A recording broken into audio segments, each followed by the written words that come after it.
We spend our lives chasing comfort, warm routines, predictable days, paths of least resistance. And yet, the more comfort we gather, the less alive we feel. Because comfort, while soothing, rarely transforms us. It doesn't test us, it doesn't push us, and in time, it quietly robs us of our edge, our hunger, our strength. The Stoics didn't see discomfort as something to avoid. They saw it as a path to become. They believed that struggle refines character, that friction shapes the soul, and that true growth begins the moment ease ends. To seek discomfort isn't to invite suffering for its own sake. It's to say, I'm willing to face what's hard because I know who I'll become on the other side. This isn't about punishment, it's about purpose. It's about breaking free from the illusion that comfort equals happiness and stepping into the truth that the human spirit was built not to coast, but to climb. So if you've been playing it safe, if you've been waiting for motivation, if you've been stuck in a cycle of ease that leads nowhere, this episode is your wake-up call. Let's talk about what the Stoics knew all along. Growth demands discomfort, and the good life isn't soft, it's forged. 1. Comfort breeds stagnation. It begins slowly, subtly. You stop challenging yourself, not because you've made it, but because you've found a rhythm that feels safe. You go to the same places, speak to the same people, wake up at the same time, do work that doesn't stretch you, scroll through thoughts that don't change you, and chase distractions that don't challenge you. On the surface, everything looks calm, but underneath, something's dying. Comfort, when chosen over and over again, doesn't lead to contentment. It leads to decay, and that's what makes it so dangerous, because unlike failure, which is loud and hard to miss, stagnation is quiet. It disguises itself as peace, as rest. But it's not rest. It's avoidance dressed as serenity. The Stoics understood this deeply. Seneca warned us not to mistake comfort for wisdom. He wrote, "It is not because things are difficult that we do not dare. It is because we do not dare that things are difficult." And this is what comfort does to the soul. It makes us stop daring. It whispers, "You've done enough," when your potential has only just begun to wake up. Think about it. What happens to a blade that's never sharpened? It dulls. What happens to a muscle never used? It atrophies. And what happens to a mind that's never tested? It weakens. Life isn't static. It moves with or without your permission. If you're not growing, you're shrinking. If you're not evolving, you're being left behind by time itself. And yet, we cling to comfort because it feels like control. We convince ourselves that if we just manage our little corner of life, keep it predictable, keep it easy, we'll be okay. But that kind of control is fragile because the world will shift, loss will come, challenge will knock. And when it does, those who've built their lives on comfort will be unprepared, not because they lacked strength, but because they never trained it. Discomfort is life's weight room, and every time you avoid it, you miss a rep that could have made you stronger. That uncomfortable conversation you didn't have. It was your chance to learn courage. That fear you didn't face? It was your invitation to grow. That difficult goal you kept postponing? It was your call to evolve. But comfort said, "Not today," and you listened. We like to tell ourselves that we're waiting for the right time, but growth doesn't wait for convenience. It demands effort now, even in small ways, especially in small ways. The Stoics didn't chase massive change. They embraced daily discipline, cold showers, minimal possessions, honest self-examination. They understood that when you voluntarily step into discomfort, you expand your capacity for life itself. Here's the paradox. The more comfort you seek, the less resilient you become. But the more discomfort you endure, the more peace you gain. Because real peace doesn't come from avoiding hardship. It comes from knowing you've already faced it and survived. You've looked discomfort in the eye and said, "You don't scare me anymore." If your life feels stuck right now, check your comfort zones, not just physically, but emotionally, mentally, spiritually. Are you avoiding challenge in your relationships, in your habits, in your self-talk? Are you clinging to what's easy just because you're afraid of what effort might demand of you? The truth is, comfort isn't the enemy, but it should never be the goal. The goal is growth, depth, expansion, and those things require friction. They require space where you're unsure, vulnerable, stretched. That's where the real you is revealed. So make a small decision today, one that tilts the scale toward discomfort. Wake up earlier. Say no when it's hard. Speak the truth you've been holding back. Stretch your limits on purpose, not to punish yourself, but to remind yourself you're alive. Because a life wrapped in comfort is easy to manage, but a life stretched by discomfort is impossible to ignore. 2. Growth hides in challenge. Growth isn't loud. It doesn't arrive with applause or announcement. It doesn't happen while everything feels good, safe, or familiar. Real growth hides in challenge, in the very situations most people avoid. In the moments that feel uncomfortable, uncertain, even painful. That's where transformation begins and where character is forged. If you think about the greatest shifts in your life, the turning points that changed how you see yourself or the world, they probably didn't happen when everything was easy.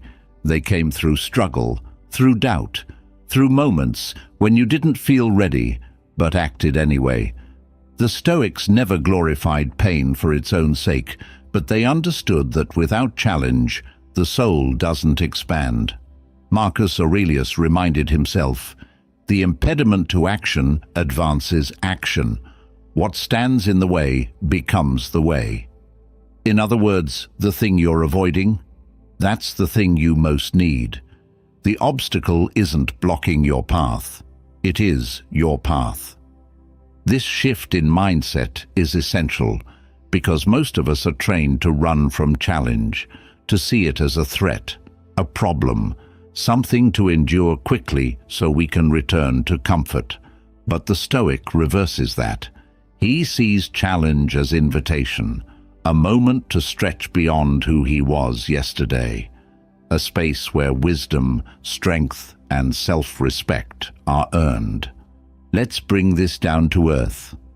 Think of the person who avoids confrontation because it makes them nervous. They suppress their truth, smile politely, and tell themselves it's easier not to make waves.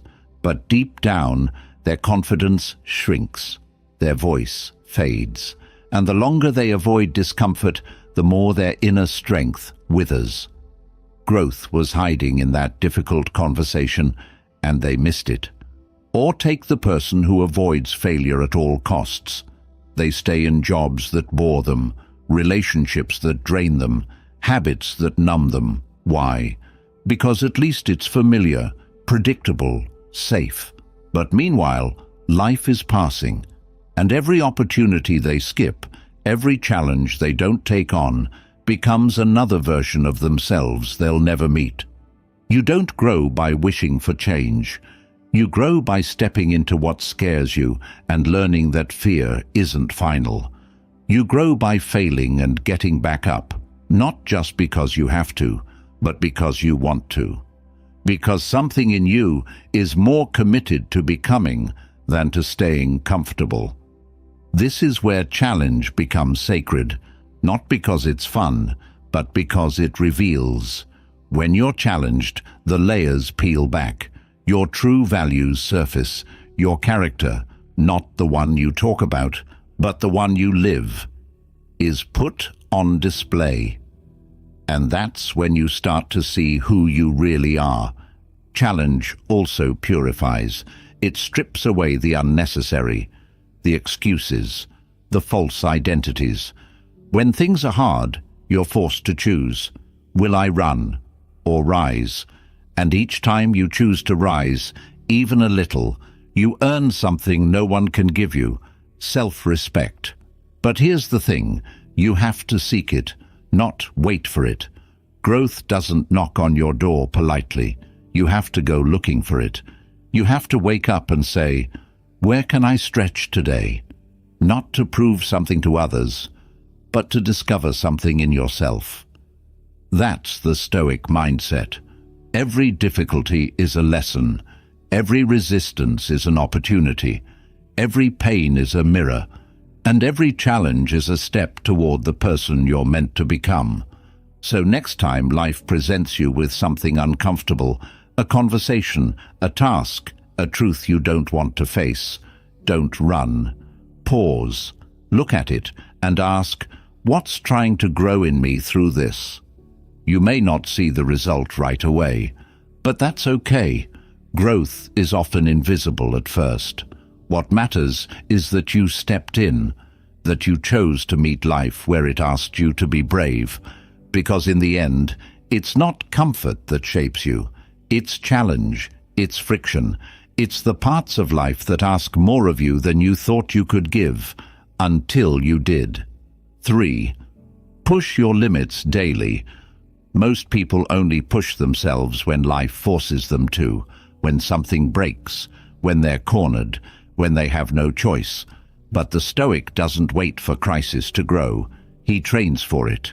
He doesn't rely on pressure to find his strength.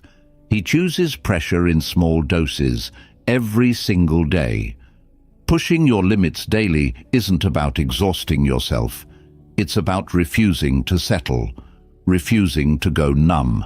It's about living with the awareness that if you don't stretch your edge regularly, it will shrink. And when life eventually demands more of you, and it will, you'll find you're not ready, not because you're weak, but because you stopped training. Epictetus said it simply, difficulties are things that show a person what they are, not what they claim, not what they hope, but what they are. And you don't build what you are through comfort. You build it through daily tests, physical, mental, emotional. You build it when you wake up and ask, where can I challenge myself today on purpose? Maybe that challenge is getting out of bed when you want to snooze. Maybe it's speaking up when silence feels safer. Maybe it's choosing the workout when laziness knocks, or doing the task you've been putting off. The action doesn't have to be big, but the decision must be real. Because every time you stretch yourself, even slightly, you tell your mind, I am not here to stay the same.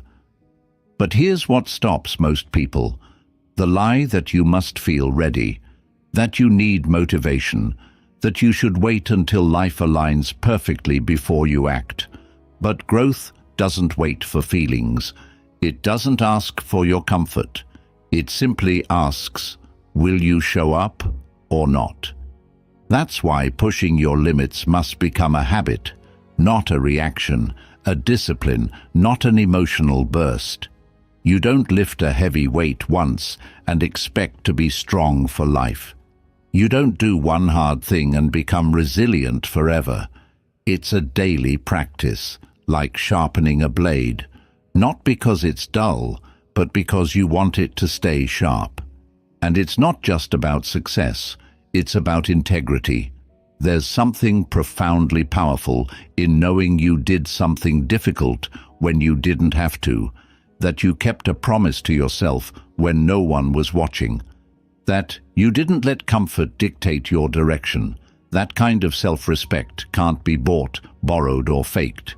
It must be earned through effort. Think about this. If you avoid your limits, they become cages.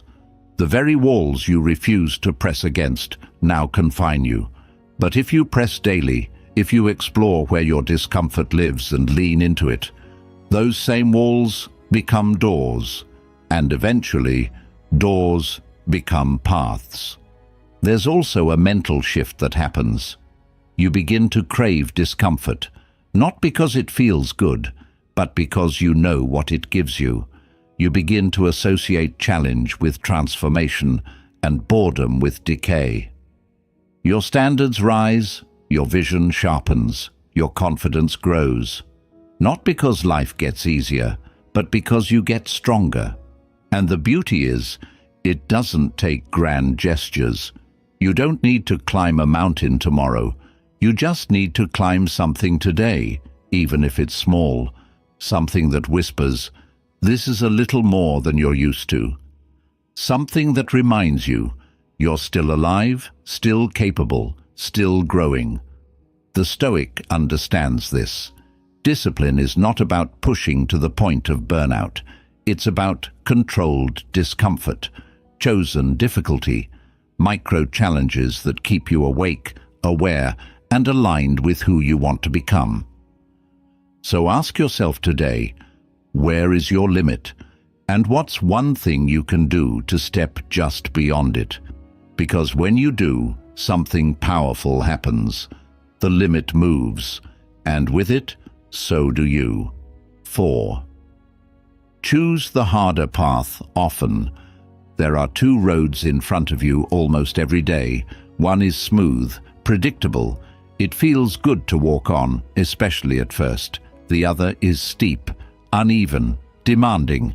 It makes your legs ache and your lungs burn. And yet, the harder path is the one that leads somewhere real. The easier one?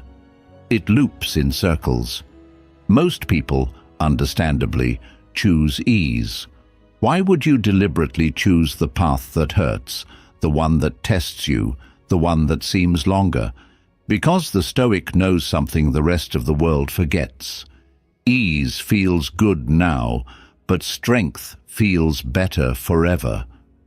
Choosing the harder path isn't about being a martyr or seeking pain for its own sake. It's about living with intention.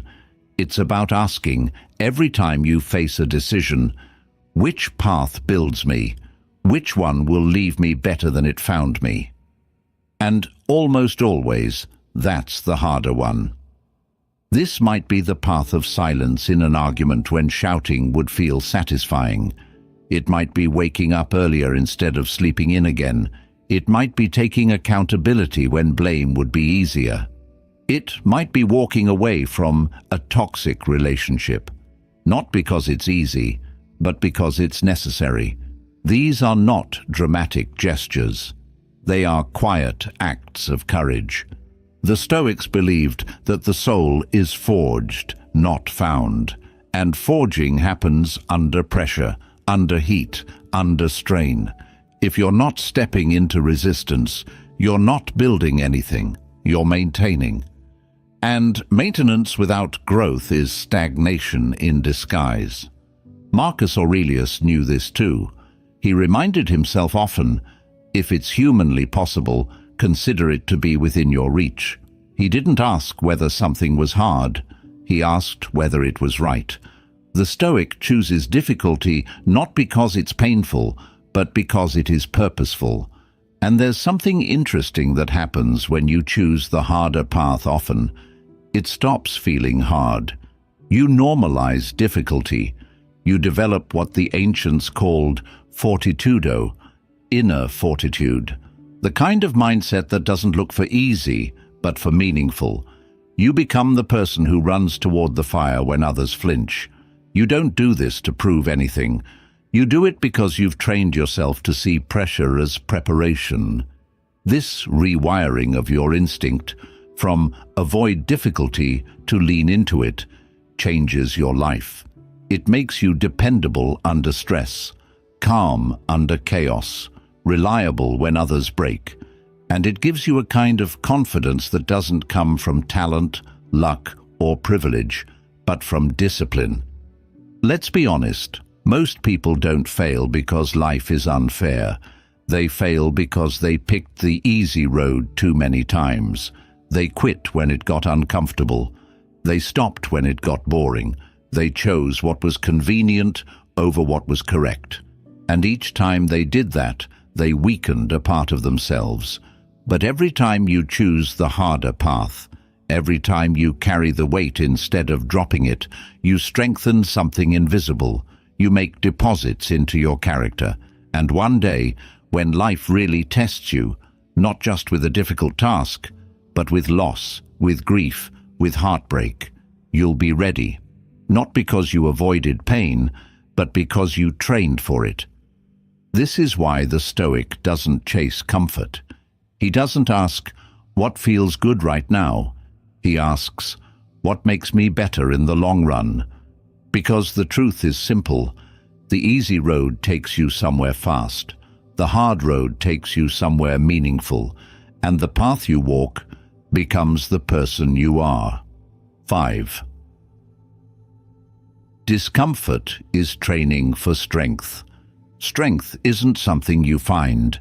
It's something you build, slowly, deliberately, and almost always through discomfort. That's the secret most people overlook. We want to be strong without ever being strained. We want to be disciplined without ever being disturbed. But nature doesn't work like that. Neither does the mind. The Stoics understood this on a profound level. They saw discomfort not as a punishment, but as a form of education, a silent teacher. Epictetus, who spent part of his life enslaved and later became a great philosopher, said, "Difficulties are what show men what they are." He didn't mean that pain is noble. He meant that pain is revealing. It shows you what still needs work and what you're truly made of. Discomfort isn't just something to endure, it's something to train with. Just like weights in a gym, it offers resistance, and resistance is where muscles, both physical and mental, are formed. If life gave you only ease, you'd become fragile. If you avoided all stress, you'd crumble under pressure. But if you voluntarily choose discomfort, small, consistent doses of it, you toughen, you sharpen, you mature. Let's make this practical. Taking a cold shower isn't about being trendy. It's about choosing to step into what's unpleasant, simply because you said you would. Waking up early isn't just about productivity. It's about overcoming the voice in your head that tells you to delay. Having the uncomfortable conversation? That's not cruelty, it's clarity. Each of these moments is a representative, a repetition of you overriding impulse. And over time, repetition becomes identity. Most people misunderstand discomfort. They think it's something to run from. But the Stoic sees it differently. He walks into discomfort, not recklessly, but intentionally, because he knows every uncomfortable moment carries a gift. The gift of expansion. The ability to handle more, to become more. You don't train for strength when things are easy. You train when you're tired, when you're tempted, when your emotions beg you to quit, and you keep going anyway. That's real strength. Not in how much you can lift, but in how much you can carry without losing your center. And here's what's interesting. The more discomfort you endure voluntarily, the less power discomfort has over you. Things that used to scare you don't. Tasks that once overwhelmed you become routine. The world doesn't get softer, you get tougher. The Stoics didn't live in denial of pain. They prepared for it. They practiced premeditatio malorum, imagining adversity in advance, not to live in fear, but to condition the mind, to remove the surprise, to treat suffering not as a shock, but as part of the contract of life. When you treat discomfort as expected, it becomes less threatening. It becomes training. And that's what this point is about. You can either see discomfort as an enemy or as a mentor. You can hide from it or you can walk beside it. You can resist it, or you can learn from it. Because every time you endure something you didn't think you could handle, you become someone you didn't know you could be. So the next time life offers you the easier path, pause and ask yourself, what will this train me for? If the answer is nothing, consider choosing differently, because your life will be shaped by what you choose to endure and what you refuse to run from. Discomfort isn't the end of peace, it's the beginning of power, and if you want strength that lasts, you must first be willing to be uncomfortable now. 6. Avoiding pain amplifies weakness. We often think avoiding pain is wise, that dodging discomfort is how we stay safe, sane, and in control. But here's the paradox the Stoics understood well. When you run from pain, you don't escape it, you feed it. Avoidance doesn't protect you. It amplifies your weakness. It gives your fears power. It tells your mind, this thing controls me. And over time, what you avoid grows teeth. It haunts you in silence. The difficult conversation you keep postponing. It festers. The hard truth you refuse to face. It eats away at your peace, the emotion you suppress. It finds new ways to surface. In your body, your decisions, your relationships. Avoidance always has a cost, and the longer you delay, the heavier that cost becomes. The Stoics weren't interested in comfort. They were interested in freedom. And freedom doesn't come from dodging hardship. It comes from facing it head-on. Marcus Aurelius said, if you are distressed by anything external, the pain is not due to the thing itself, but to your estimate of it, and this you have the power to revoke. In other words, what hurts you isn't the pain itself, it's your refusal to meet it.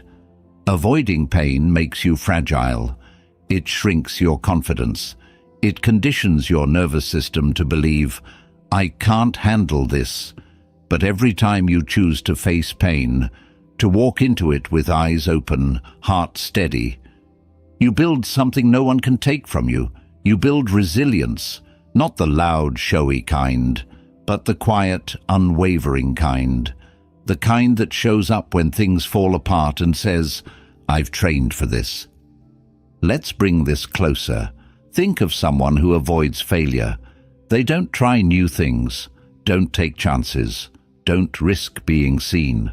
On the outside, they seem calm, in control, but inside, they're trapped by fear, paralyzed by possibility, because they've taught themselves that pain equals danger, and anything that hurts must be wrong. But what if pain is a signal, not of danger, but of growth? Or take someone who avoids emotional pain, heartbreak, grief, disappointment. They distract, number, stay busy. But unresolved emotion doesn't disappear.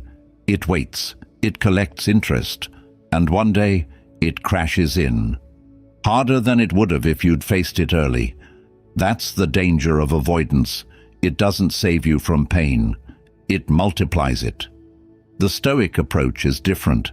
It says, feel the pain, but don't become it. Face the discomfort, but don't dramatize it.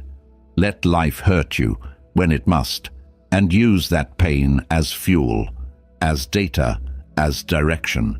You don't have to like pain. You just have to stop fearing it. And the irony? The more pain you're willing to feel, the less control pain has over you. You stop flinching, you stop folding, you stop shrinking from life.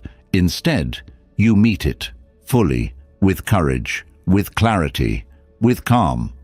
That's not weakness, that's mastery. So if you find yourself avoiding something right now, ask yourself, is this thing really dangerous or just uncomfortable?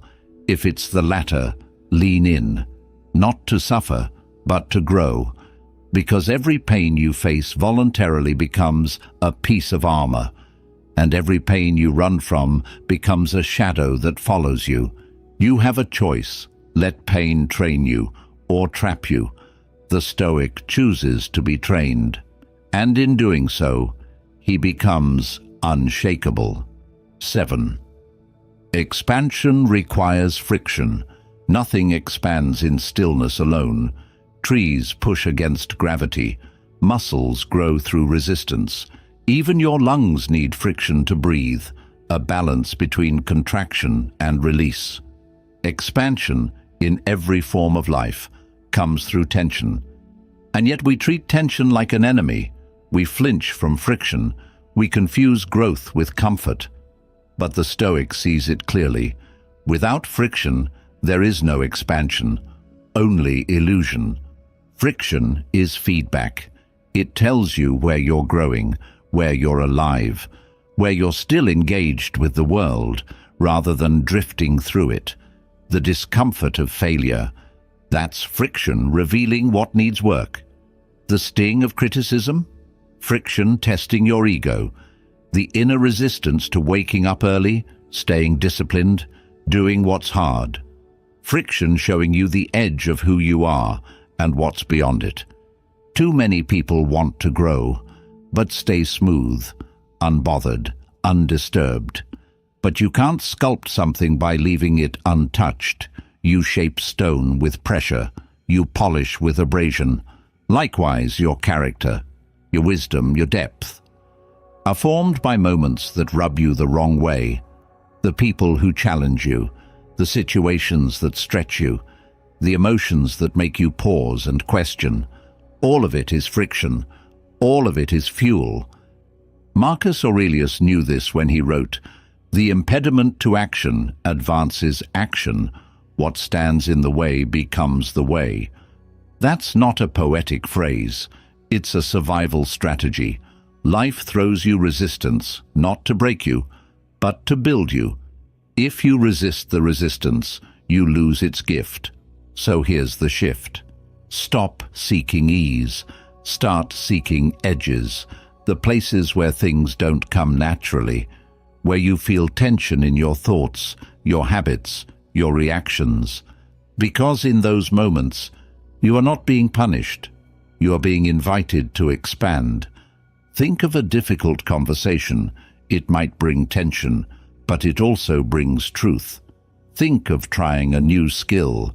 You might feel clumsy, but that awkwardness, that's friction announcing you're learning. Every stretch contains strain. Every evolution includes discomfort. You cannot separate the two. You shouldn't even try. The Stoic doesn't avoid friction. He works with it. He uses it as a mirror, a map, a sharpening stone, because he understands. When life feels too smooth for too long, it's not peace, it's plateau. And in a plateau, your strength fades, not because you're weak, but because you're untested. So when something grates on you, a challenge, a failure, a person, pause and ask, what part of me is this polishing? That one question reframes everything. Friction becomes not an enemy, but a tool. And the more skillfully you use it, the more expansive you become. You don't grow by staying soft. You grow by staying engaged, by leaning into the rub, not recoiling from it, by accepting that resistance is not the problem. Resistance is the process. And if you want to expand into the next version of yourself, there's no way around it. You must step into friction and keep walking. 8. Resistance is your teacher. Every time you hesitate before doing something hard, that's resistance. Every time you tell yourself, I'll start tomorrow, or I'm not ready, or this is too much, that's resistance speaking. It has many voices: procrastination, doubt, fear, but it always has the same goal: to keep you in the known, the comfortable, the limited. And here's the truth the Stoics lived by. Resistance isn't just a barrier, it's a teacher, a brutal one, but a necessary one. Most people think resistance is a sign to stop, to retreat. But the Stoic sees it differently. Resistance is a signal. It's showing you where the lesson is. If something doesn't challenge you, it doesn't change you. And what resists you reshapes you, if you let it. This is why growth feels like friction, because every step forward means stepping away from who you were. And that's not just uncomfortable, it's terrifying. Your old identity fights to survive. It whispers, "Stay here. It's safer." But that voice isn't protecting you, it's limiting you. And the Stoic knows, the bigger the resistance, the more important the path. Think of how a muscle grows. It's torn, stressed, pushed to failure. That's how it adapts. Your character works the same way. If you never feel resistance, you're not evolving, you're coasting, and coasting always leads downhill. Now here's what most people miss. Resistance is not just external. It lives in your mind, in your routines, in your excuses. You feel it when you wake up and want to stay in bed. You feel it when you sit to work and reach for your phone instead. You feel it when you know what you should do, but choose something easier. And every time you give in, that resistance grows stronger, not just today, but tomorrow. Because resistance, like a clever opponent, studies your patterns. It waits for you to flinch. But here's the good news. You can flip the script. You can turn resistance into training. You can treat it like a weight and lift it. Every time you do the thing despite the resistance, you weaken its hold. You teach your nervous system, "I can feel this and still act." That's real power. That's freedom. Seneca wrote, "Difficulties strengthen the mind, as labor does the body." He didn't say difficulties might strengthen you. He said they do if you let them teach you. And what do they teach? Endurance, patience, mental sharpness, integrity, all the things that can't be bought, only earned through effort. So instead of asking, "How do I get rid of resistance?" ask a better question. What is resistance here to teach me? Because when you stop fighting it and start learning from it, resistance becomes less of a wall and more of a doorway into strength, into clarity, into the version of you that doesn't avoid the hard path, but walks it with intention. And if you stay committed long enough, you realize something beautiful. Resistance doesn't block the path. It reveals it. 9. In pain is your becoming. Pain has a way of stripping everything away, the illusions, the masks, the noise. It doesn't ask for permission. It doesn't wait until you're ready. It just arrives, raw, overwhelming, and often inconvenient. But here's what the Stoics knew. Pain isn't just a wound. It's a window. A moment where life tears something open, not to destroy you, but to reveal you. The person you're meant to become doesn't show up in the easy moments. He emerges from the ashes of difficulty, from the nights you couldn't sleep, from the heartbreaks that hollowed you out, from the failures that forced you to rethink everything. These aren't setbacks, they're thresholds, places of becoming. Pain tests your beliefs. It asks, do you really stand for what you say you do? Will you still act with virtue when it costs you? Will you still show up when it hurts? Many talk about resilience, but pain is where it's forged, not theorized. Marcus Aurelius endured grief, betrayal, war, and sickness, and yet he wrote words filled with gentleness and wisdom. Why? Because he used pain, not as justification for bitterness, but as a crucible for depth. That's the Stoic path. Pain isn't the end of you. It's the moment you meet who you really are underneath all the comfort. There's a false belief that happiness comes from the absence of pain, but the truth is, happiness built on avoidance is always temporary. It's fragile. True peace, the kind the Stoics speak of, is built on integration, on knowing your pain, learning from it, and still choosing to live with clarity, with intention, with strength. Think about the people you admire most. They didn't become who they are by staying safe. They were formed through loss, adversity, and the courage to keep going anyway. The same is true for you. The very pain you're tempted to avoid might be the very path to your transformation. And pain doesn't just sharpen your awareness, it deepens your empathy. It teaches you not just how to survive, but how to see, to understand others more deeply, to show up with a heart that's not naive, but aware.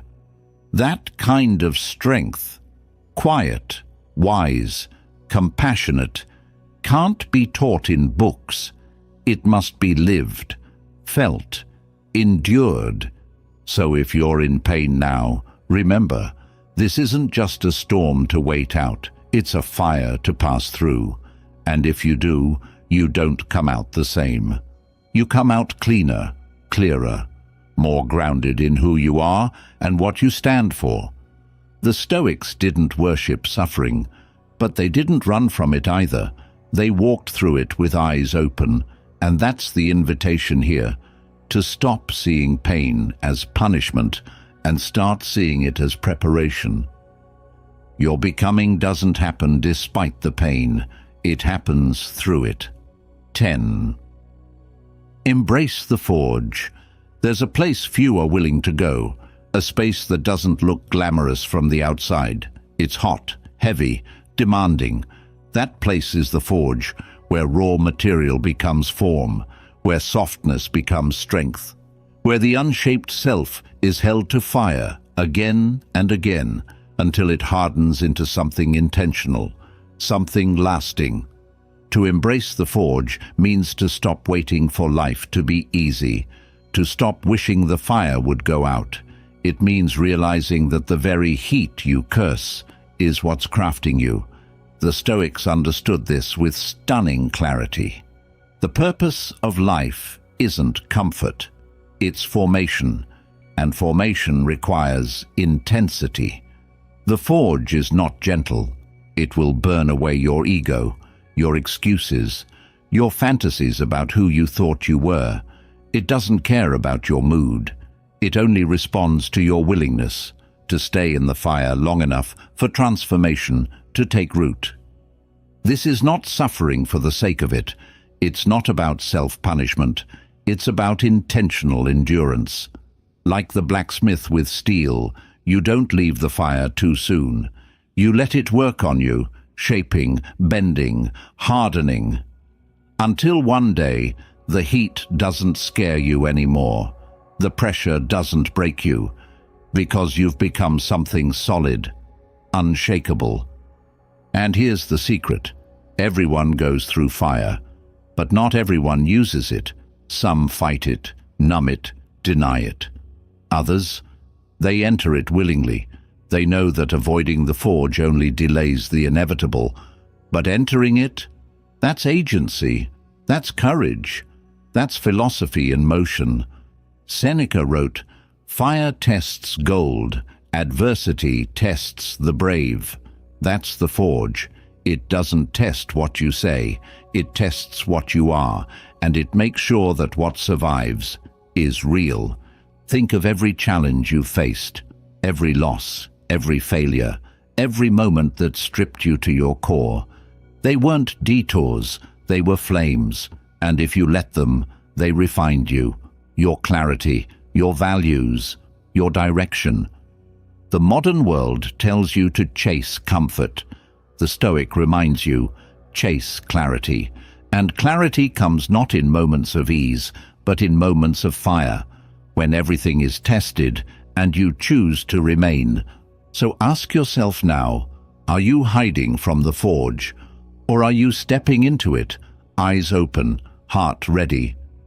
Because the truth is simple. If you want to be strong, you must be forged.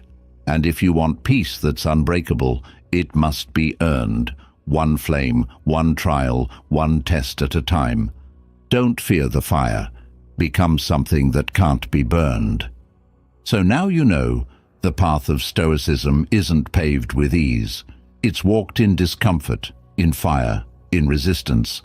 But not because life is cruel, because life is calling you higher. Every friction, every moment of tension, every inner war is a message. There is more in you. Stop hiding from it. Comfort won't give you that. Avoidance won't give you that. But deliberate discomfort, chosen challenge, will. You don't need to become perfect. You need to become willing, to face what's hard, to listen to pain, to practice stillness when you want to scream, to rise early when you want to quit, to live by discipline when everyone else lives by impulse. This isn't about becoming someone else. It's about remembering who you were before the world taught you to fear effort, to fear resistance, to fear the fire. The forge isn't a punishment, it's a gift, and it doesn't just shape you, it reveals you. So if you're tired of feeling stuck, if you're done waiting for motivation, if you're ready to step into something real, then start today by choosing discomfort on purpose. Wake up earlier than you want to. Say the hard thing you've been avoiding. Sit with your thoughts instead of escaping them. Discipline your habits before they discipline your life, because on the other side of discomfort is strength, is clarity, is freedom, and that version of you is already waiting. All that's left is to step into the fire.